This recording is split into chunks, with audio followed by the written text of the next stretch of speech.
कौमी सतह की बैडमिंटन खिलाड़ी रहने वाली बॉलीवुड स्टार दीपिका की कहानी भी हिंदी फिल्म के स्क्रीन प्ले से मिलती जुलती है।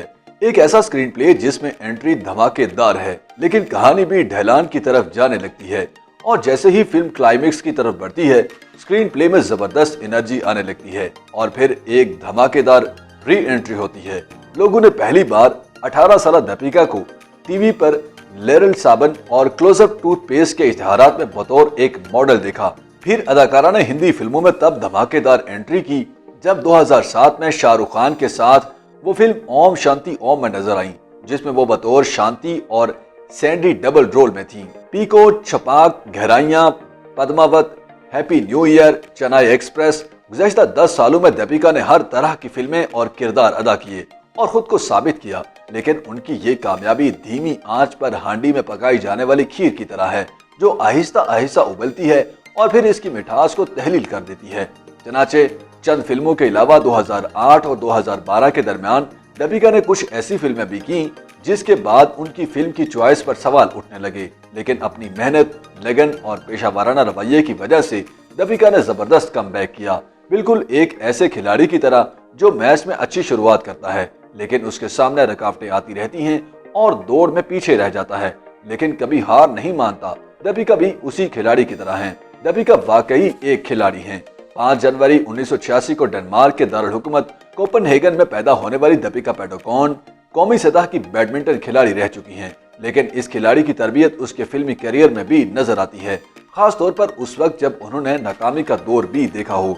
2015 में दीपिका ने उस वक्त सबको हैरान कर दिया जब बताया कि वो डिप्रेशन का शिकार हैं और अपनी थेरापी करा रही थीं। वो कहती हैं कि मैंने अपने वजूद पर सवाल उठाना शुरू कर दिए थे। मैं नहीं जानती थी कि ये दरअसल डिप्रेशन था। मैंने दवाएं नहीं ली क्योंकि मैंने सुना था कि वो नशा आवर होती हैं और उनकी लत लग जाती है। मैं ये सब किसी को नहीं बता सकती थी, लेकिन फिर मैंने सोचा कि मुझे इस पर खुलकर बात करनी चाहिए।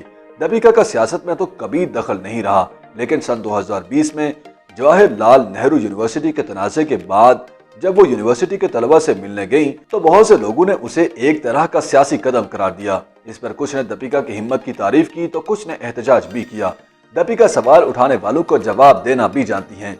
रणवीर सिंह के साथ शादी के बाद जब फिल्म छपाक बनाई तो एक सहाफी ने उनसे सवाल किया था कि फिल्म आपने प्रोड्यूस की है।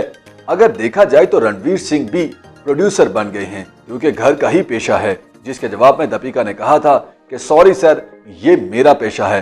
दीपिका दुनिया के बड़े ब्रांड्स के इश्तिहारात करती हैं। वो पहली बॉलीवुड अदाकारा हैं जिन्होंने लुई वुइटन जैसे ब्रांड के लिए काम किया।